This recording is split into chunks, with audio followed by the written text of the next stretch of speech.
中国的大城市西安从去年底开始因为疫情大封城隔离的规模比2019年的武汉还要严重，甚至还有孕妇还有重病的病人看不到医生，很多人买不到食物，整个城市陷入了混乱当中。到底发生了什么事呢？今天就让我们来聊聊西安封城吧。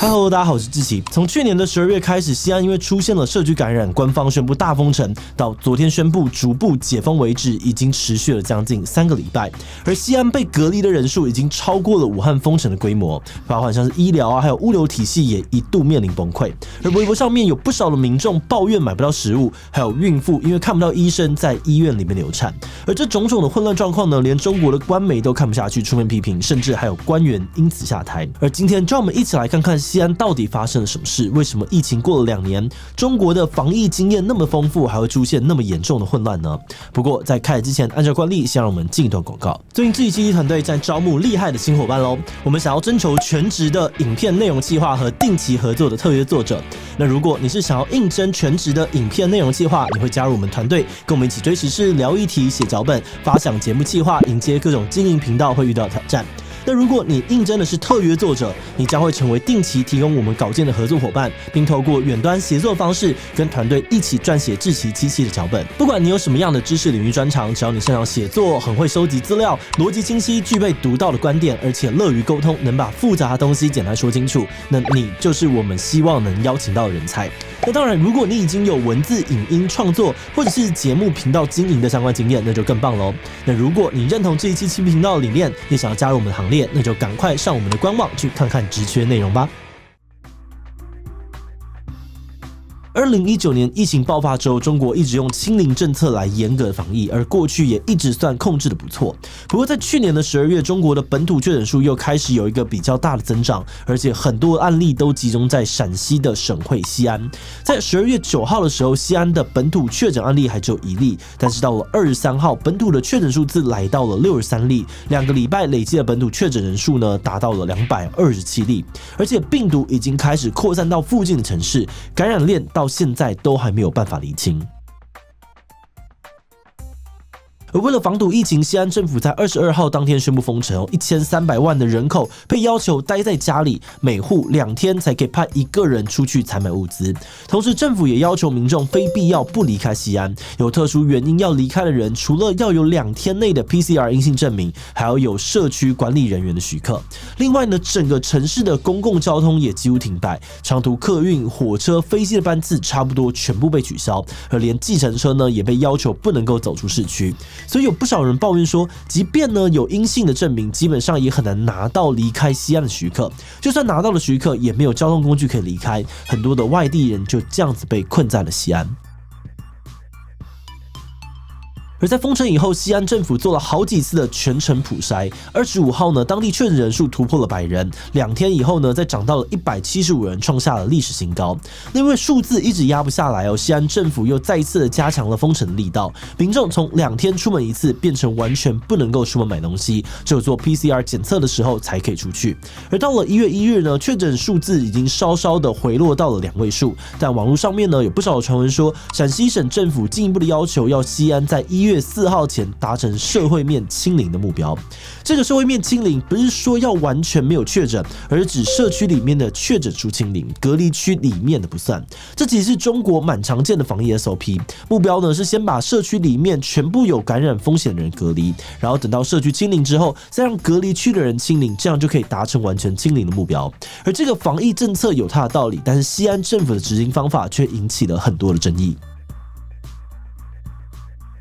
社区媒体上面不少人指出，一个社区里面的居民明明全部都是 PCR 阴性，只有1个人确诊，而政府竟然把整个社区人全部都强制带走隔离。不少人批评，就算是担心其他人有感染的风险，也可以原地居家隔离就好，根本没有必要大动作的拉去隔离区。他们就质疑说，1人确诊全区隔离的强硬做法是西安政府为了清零而清零的故意操作，因为只要带去隔离，这些居民就算后来感染了，也是隔离区感染。染，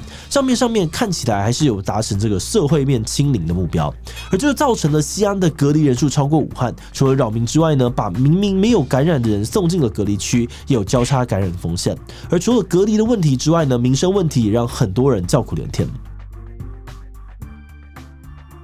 一开始官方的说法是政府会协助分配免费的物资给大家，有需要的人呢也可以靠电商外送买东西。但在社群媒体上面，很多人都抱怨说政府的物资分配很不均衡，有些地方拿到，有些地方拿不到。而电商上面卖的菜呢也全部都大涨价，还常常一下就被抢光，有钱也不一定买得到。再加上物流系统又极度的紧绷，就算买到了也不知道什么时候会拿到。后来网络上面呢还流出了一个影片，在西安有个男人因为太饿出门买馒头呢，竟然被防疫人员殴打，引起了很大的关注。西安买菜难的关键字呢，一度冲上了热搜大家很难想象说，这那么大的城市，竟然还会需要担心肚子饿啊，然后断粮的问题。而且这些呢，还是有能力上网发声的人，看不到的底层农民工啊、老人、偏乡地区的居民状况，恐怕是更加严重的。而在这一轮疫情爆发之后呢，西安已经为1300万的人口进行了至少6次的全程 PCR 检测，而后来呢，在重点区域的居民也被要求每天做1次 PCR 检测。这种超大规模的筛检量呢，不但让民众疲于奔命，也让整个医疗资源非常紧绷。像之前就传出了一个很严重的事件，1月1号当天呢，有一个孕妇觉得肚子痛，但是打急救电话却没有人接，最后她被紧急的送到了西安的高新医院，可是医院却表示说，因为这个孕妇的 PCR 阴性证明已经过了4个小时，按规定不能够进医院。最后，这个孕妇因为等了太久，在医院的门外血流一地，医院才愿意紧急救治。但是怀孕8个月的孩子就这样子流产了。而另外也有一个网友也在微博上面发文，提到自己的爸爸某天中午的心脏病发作，但是医院却表示他们住的地方是疫情中风险地区，就算有 PCR 阴性证明，医院也不敢收。双方就这样子一直僵持到了晚上11点，医院才愿意紧急治疗这个心脏病人。但是因为耽误太久，最终抢救失败，他的爸爸还是过世了。而这些消息后来得到了官方证实，还有不少的网友也分享说，自己身边也看到了很多医院拒收病人的事件，类似的故事已经是常态。有人就感慨说，在西安你可以饿死，可以病死，但不能够死于新冠，防疫比疫情更可怕。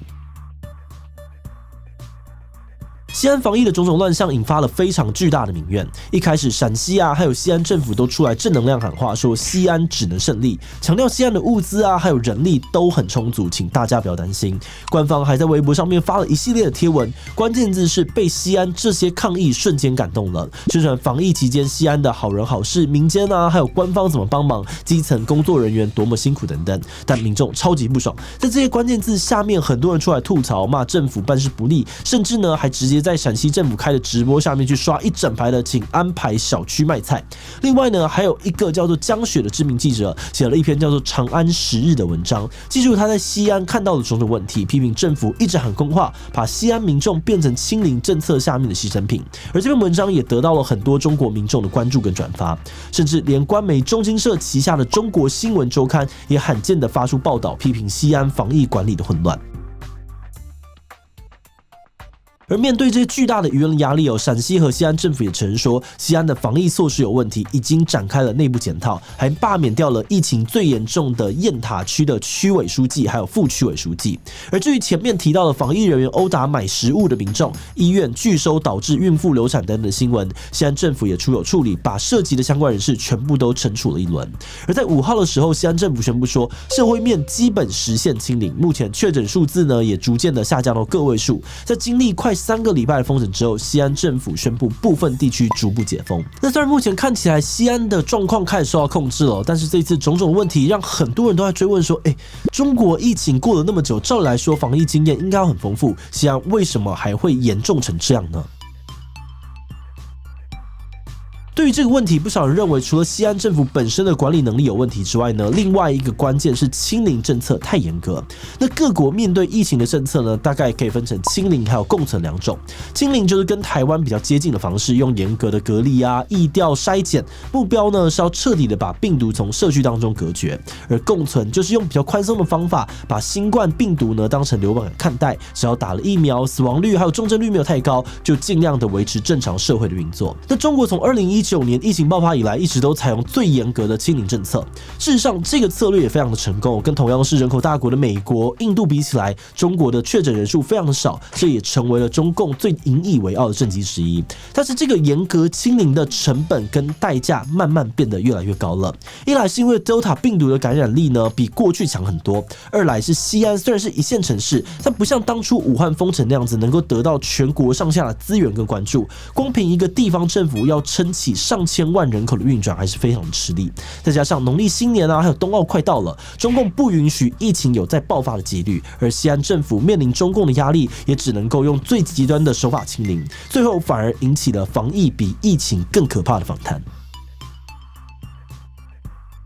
我们在查资料的时候呢，除了批评政府的声音之外，也看到了不少人出来反驳说，这些都是黑政府的假账号，自己在西安的生活很好。这后来又引发了谁才能代表西安人？西安人是不是巨婴的争论，在微博上面延烧了很长的时间。不过因为中国的资讯不太透明哦，我们其实很难知道真实的状况是怎样。但根据官媒啊，还有西安政府的态度，我们大概呢可以判断说，现在中国疫情有一定程度的严重性，而至于有多严重，那就得让大家自己判断了。而另外，这次西安的问题呢，也让很多人开始反思说，中国的清零政策是不是开始面临瓶颈了？像现在西安的问题都还没有完全解决，天津和其他城市又被感染力更强的 Omicron 给侵袭，频繁的这个 PCR 检测啊，还有超严格的封城，对民众的生活跟经济运转有很大的影响。那反观台湾哦，我们其实也是选择清零政策的国家，在变种病毒不断出现的状况之下，未来也一定会面临类似的选择跟考验。所以最后想要来跟大家讨论看看，你觉得清零跟共存